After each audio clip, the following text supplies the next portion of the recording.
Hello everyone, my name is Prashant and you are watching Spectator.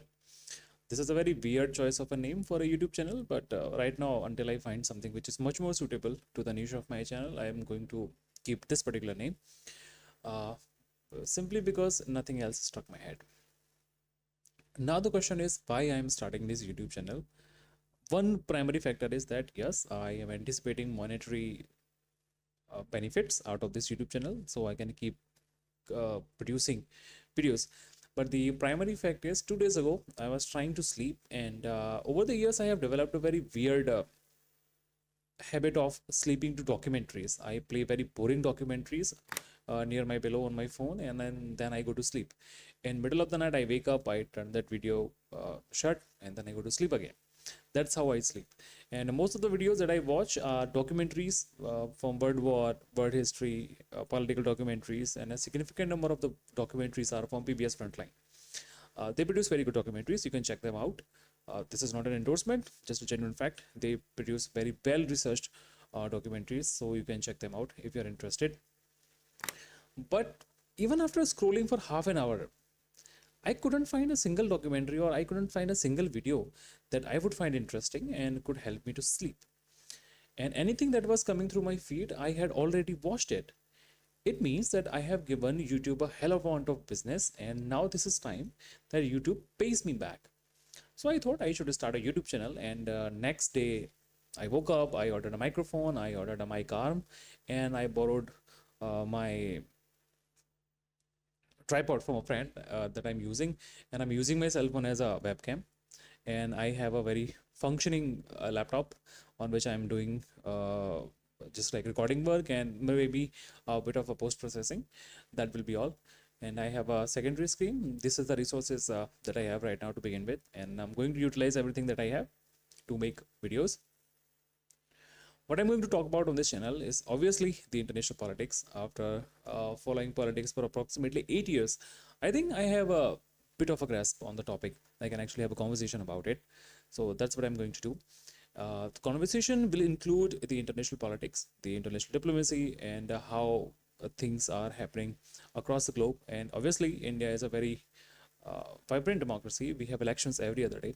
Probably we are the most versatile, I will say, most decentralized democracy. Like the power has been so decentralized that not a single person holds the power.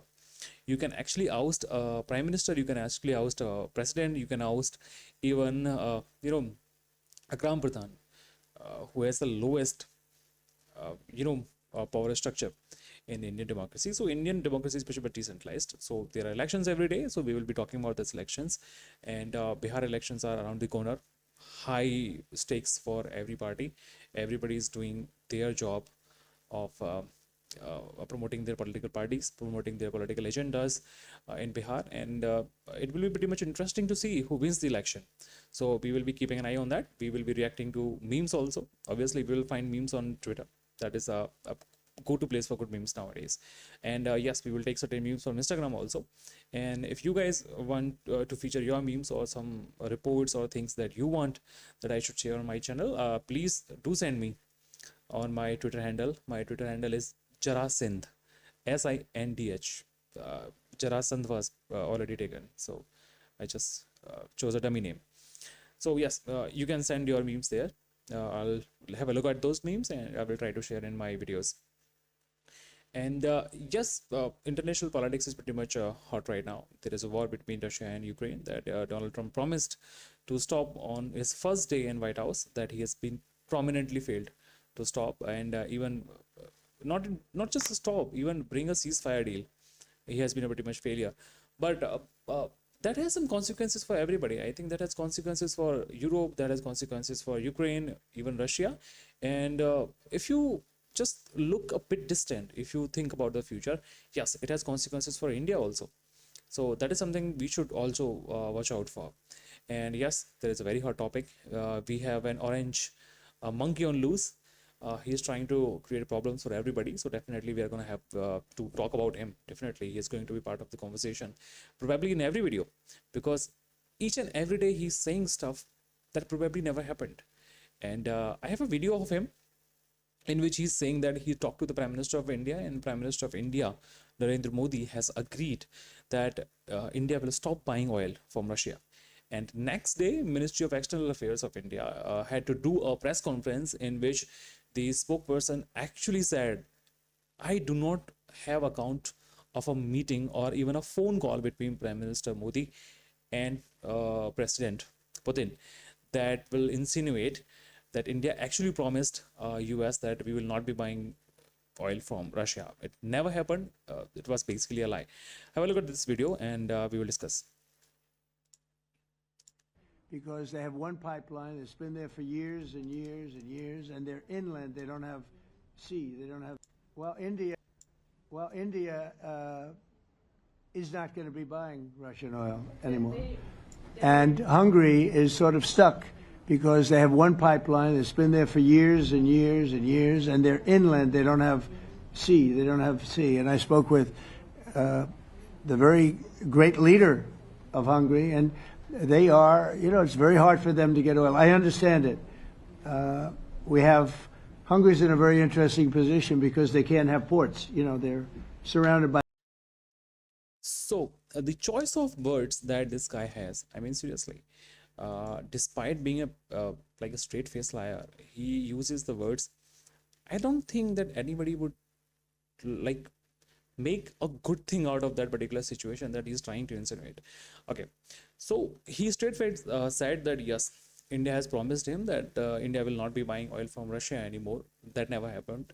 Narendra Modi never had a conversation with him in which he promised that India will not be buying Russian oil. It's a straight-faced lie that he has said in front of cameras, in front of international press. And he's trying to please Zelensky that yes, India has promised this. Zelensky knows about it. It never happened. And more than that, he's just trying to give us a message to Vladimir Putin that your friends are talking to me and India is actually ditching you. That is never happening, buddy. That is never happening. It will not happen from the government side, and it will never happen from the point of view of Indian public. The population of India has been pretty much grateful to Russia for the stuff they have done in past for us. You remember when your favorite president Richard Nixon had launched 7th Fleet in 1971 war when we were fighting against the genocide in Bangladesh that the people of Bangladesh have completely forgotten, which was orchestrated by so liberal army of Pakistan, and that the Indian army had to go in there and save you people, for which you have been pretty much ungrateful. But okay, never mind. It's your choice how you want to live a life. We are there, and the only thing we have to do is keep an eye on you, and we can screw you up anytime we want. But apart from that, yes, US sent their 7th Fleet to attack India, and we were extremely close to a war with you. So we are not a stranger to America's hypocrisy. We know about it, and yes, Russia jumped in to save us. I will directly say it, to help us in the war and maybe go to a war against United States if US had intervened against India. So if you think that India is going to ditch Russia, it's not going to happen. This is a fascination you can build in your mind, and yes, we will continue to strengthen our relationship with Russia. This is not the government that wants. I think this is the people of India who want it. So he completely lied about this, and you are receiving this from the president of world's most powerful democracy.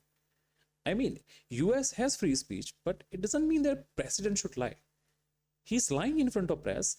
He knows that yes, everybody is going to fact check him. Every news channel in US, which is a bit center or even to the left, and all the international press houses who do not like Donald Trump, and they are in Europe, they are in other countries, they are also going to fact check him, and they are going to find out, yes, this guy lied. It never happened. He never had a conversation with the Prime Minister of India, and he was just trying to scare Putin. Do you really think Putin is going to be scared by your shallow threats? You're mistaken, buddy. You don't know how to read him. You just lie that you know how Putin behaves. You know how Putin thinks, and he's a good friend to me. He's not a good friend to you. He can never be a good friend to you. He knows you very well. He knows you how to play Donald Trump. And that's what you're doing. You are playing to his instincts, literally what he wants you to do. You're doing particularly that. And Zelensky actually recently made a trip to White House, and he was asking for long-range Tomahawk missiles. And Donald Trump, in a close meeting, have said he is not going to give Ukraine missiles that can attack deep inside Russia.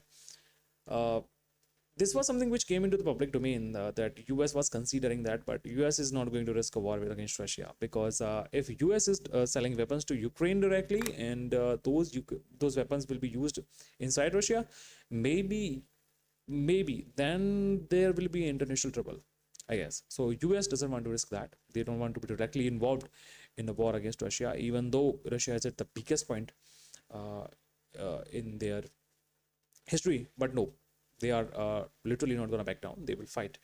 And when there is a fight between US and Russia, you can bring the radiation clause. So that's never going to happen. Apart from that, he also claimed that he can make a deal between Afghanistan and Pakistan. So recently, Pakistan unprovokingly attacked Kabul. He killed Pakistanis killed 12 civilians there, and in retaliation, the Afghanistan army, which is effectively Taliban army, I still don't consider them as a moral force or a moral slash legitimate government. I still think they are just a rogue group which are actually governing the situation in Afghanistan. But still, uh, they took revenge, and they paraded the uniforms that they collected from the defeated or dead Pakistani soldiers in Kabul. And you know how exactly went. This was a very pretty much embarrassing moment for Pakistan. And it has happened in front of camera. So Pakistanis cannot deny it, that no, it didn't happen. It happened. Afghanistanis captured Pakistani posts, and they captured their soldiers. They took their uniforms and they displayed them in public.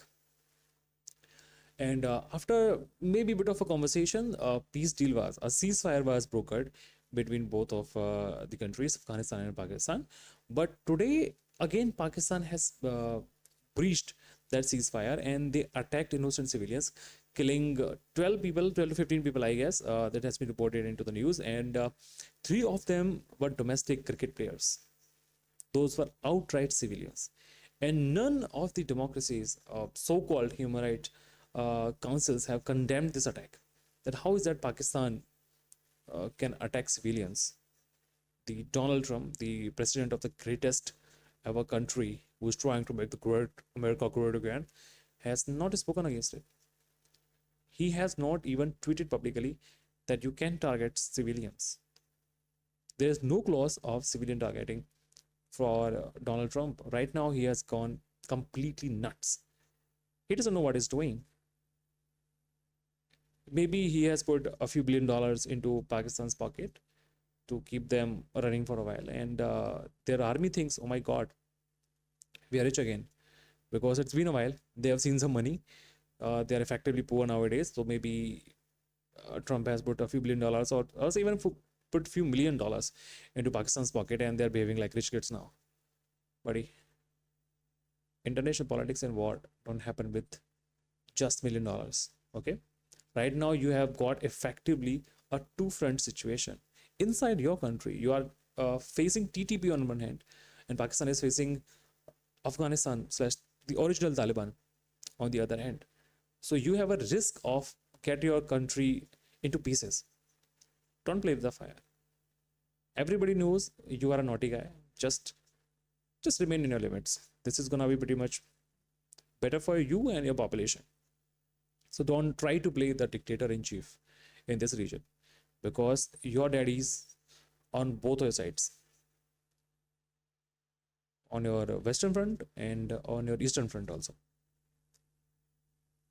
And I was watching a couple of videos. A few clerics in Afghanistan were saying, and they were issuing direct threats to Pakistan that whatever they have done, they have killed their innocent civilians, and this act will not go unpunished. And from the past experiences, everybody knows about it. That yes, this act of terror which is a national policy of Pakistan, will not go unpunished. Afghanistan will punish Pakistan for this stuff. And of course, there is Trump. He has brokered a deal between Gaza and Israel. I don't know for how long this deal is going to last, because we can see this deal collapsing pretty much early. Hamas has not released all of the hostages that they kept, not even the dead bodies that they have kept. And Israel is not going to be happy about it. And I read one news somewhere that Trump had a choice of choosing between Qatar and Israelis, and they chose Qatar. And if anybody thinks that Qatar is on the side of Israelis, no, it's not. And again, this is not about the national policy or about the security of Israel. It has nothing to do with that. This is completely personal for Donald Trump. He has made like hellish amount of investment into Middle East and recently in Pakistan. I mean, seriously, whatever he is doing with Pakistan has a lot to do with his family business. They have invested in crypto. There is a documentary or say a show about it, maybe from ABC News Australia, and they have done a piece on it. And they have investigated how Trump has profited from crypto from Pakistan. They have invested a hell lot amount of money into Pakistan, and they are profiting from it. That is one of the reasons that why he has soured his relationship with India. The relationship that was fostered by 25 years of diplomatic efforts. He has just shattered that relationship like in 4 months. And he's actually stupid. Nobody knows about it, what he's trying to do. I don't think anybody gets it. Nobody is inside this douchebag's head that what he's saying and what he will do the next day. So we're not going making any comments about this relationship. One day he says, "Oh, we are good friends with India. They're a good friend of mine. Modi is a good friend of mine." And next day he's like, "Here is another bomb. Here is another tariff for you." So he's completely unstable at this moment. There is one more thing I want to talk about is has India misread the situation in Russia? I think we should talk about the post-war situation, how our relationship will be with Russia, how our relationship will be with Europe, because what is happening right now because of the sanctions that has been imposed on Russia. There are no new sanctions from Russia on Russia from US, but none of the sanctions have been lifted yet. So Russia is heavily relying on China for supplies of a lot of stuff, seriously, and that it's much more applicable in the field of electronics. So they are supplying a lot of electronic chips for them, circuit boards and sensors, a lot of things which are used in weapon manufacturing. So Russia is heavily relying on China, and in 2024, I think there was a circular from the government that any defense procurement that is being done from Russia, we should check all those weapons which are coming for any installation of Chinese gadgets or any installation of Chinese made electronics. That is pretty much worrying for India. I mean, seriously, how we are going to continue the supply of weapons from Russia? So effectively, there has not been placed any new order since 2022, way back ever since the war between Ukraine has Russia and Russia has started. So there is no placement of new orders, but we are still trying to procure the 2 remaining S-400s and maybe place a new order for some S-500s. So that is down the line. But yes, India literally need to relook at our arrangement with Russia. I'm not saying that we should ditch them or we should just pull out directly, but no, but we should literally try to balance, and we should play our part in getting this war settled, because everybody knows about it, that even Vladimir Putin knows about it, that Russia is not going to win. They can stretch this war for however long they want, but no, the war is not going to stop. He's not going to win the war. This is the ultimate decision. And Pakistan has issued new nuclear threats. As I mentioned earlier, he has gotten a few $1 billion from Pakistan, from US. Pakistan has got a few $1 billion from US, and now they are rich kids again, and they are again issuing threats to India that we have nuclear weapons. You cannot create a hostile environment and nuclear umbrella. Dude, we don't give a damn about nuclear weapons. Or how many people you can literally kill before we wipe you off the earth? Your kind will be erased. You do understand this. Your kind will be completely erased from map. If you even pretend to use nuclear weapons. Our nuclear policy is that we will not attack first. But this is for the countries that we trust will not use nuclear weapons, like China. China may be our enemy, but they are pretty much sensible power that no, use of nuclear weapons is a very serious thing. And the predecessors of Asim Munir were also pretty much sensible about it, that they never issued open threats about using nuclear weapons. I guess, yeah, even if they have issued threats, but uh, they were not brain dead like Asim Munir. This guy is extremely brain dead. He's a jihadist. Everybody knows about it. He's a jihadist guy. The terrorism has been installed into his memory, and he just portrays to be army personnel, but deep down he's a terrorist.